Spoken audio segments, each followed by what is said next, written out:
Տիկին Գալյան երեք փարաքարում աղմկահարույց սպանության դեպքի հետ կապված ընդդիմադիր շրջանակները, հարազատները սպանվածի իրենց դիտարկումն են անում, որ սա հստակ քաղաքական հաշվեհարդար էր ու մեղադրության սլակները դեպի իշխանությունն են ուղում իրավապահները, թե եթե մինչ այդ տեղ ունեցած փարաքարում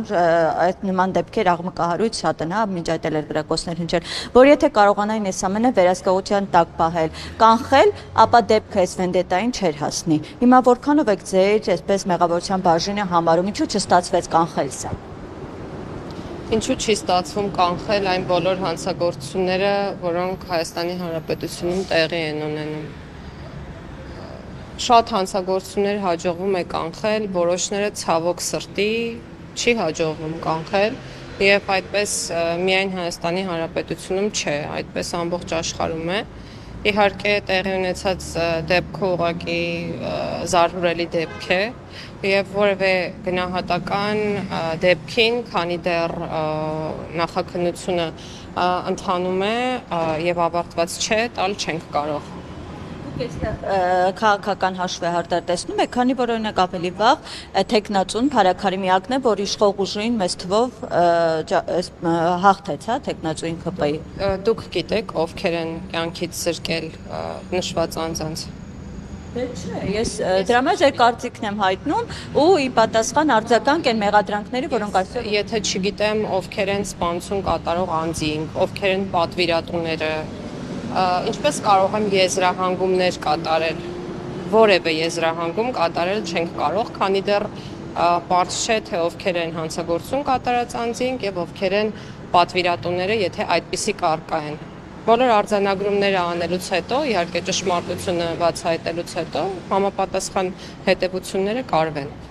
Գալյան, առհասարակ վերջին շրջանում մենք տեսնում ենք, որ թե Երևանում, թե մարզերում կրիմինալը շատացել է, գրակոչներ հնչում են, անգամ կենտրոնում։ Ինչի հետևանք է, սա արդյոք ամենաթողության հետևանք չէ, թերության իրավապահ։ Հանցավորության շարժընթացը պետք է ուսումնասիրենք, որպեսզի հետևությունները օբյեկտիվ լինեն։ Ես կարծում եմ, որ ձեր հարցին պատասխանելու համար պետք է նայենք վիճակագրությանը։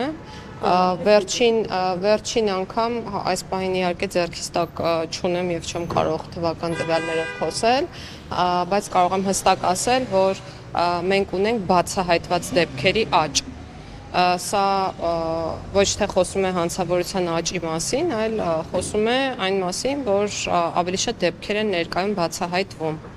Գալյան, այս դիտարկումը կարելի անել նույն մամուլի հրապարակումներով կամ ՆԳՆ-ի հաղորդագրությունները, որ տարբեր հատվածներում օրվա անգամ ցերեկ, կապ չունի գիշեր կրակոցներ շատ հաճախ են դարձել։ Դպրոցի ուղղությամբ էր կրակոց, մանկապարտեզի ներողություն եղել։ Դա խոսում է ընդամենը մեկ բանի մասին, որ այսօր առավել քան երբևէ տեղեկատվությունը ճշգրիտ կերպով մատուցվում է հանրությանը, այսինքն մենք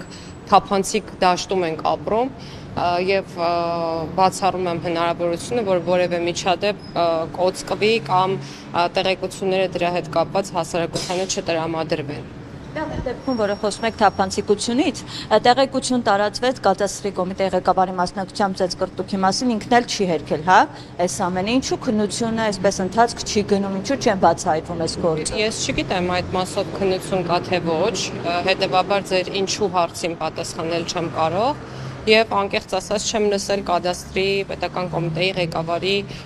արձագանքը հարցի հետ կապված, ուստի նրա ավելին ներողություն կամահրանքով վերաբերվեց, ասում են ինչի պետք է կանչեն հարցաքննության։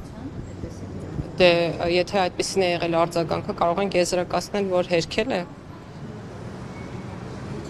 Մասնակցություն չունեմ, զուտ կասկածով է վերաբերվում, թե ես պաշտոնյա եմ, ինձ պետք է կանչեն։ Տեսեք, ես абստրակտ հիմա կխոսեմ, եթե ինձ որևէ բան անելու մեջ մեղադրեն եւ եթե դեպքը տեղի ունեցած չլինի, ես ինչը կարող եմ մեկնաբանել։ Իսկ Տիկին Գալյան, ինչու են հապաղում, արդեն քանի ժամ անցել է, այս մասով որևէ ձերբակալված չկա փարաքարի սպանում։ Ես չեմ կարծում, որ կարող եմ պատասխանել այդ հարցին եւ կարծում եմ, որ հարցի հասցեատերը ուժային եւ իրավապահ մարմիններն են։ Բայց վստահ եք, որ Ես վստահ եմ, որ իրավապահ մարմինները բավարար ջանք կգործադրեն, որպեսզի դեպքը բացահայտվի։ Մի մոռացեք հետևել մեզ Facebook-ում, ինչպես նաև բաժանորդագրվել մեր YouTube-յան ալիքին։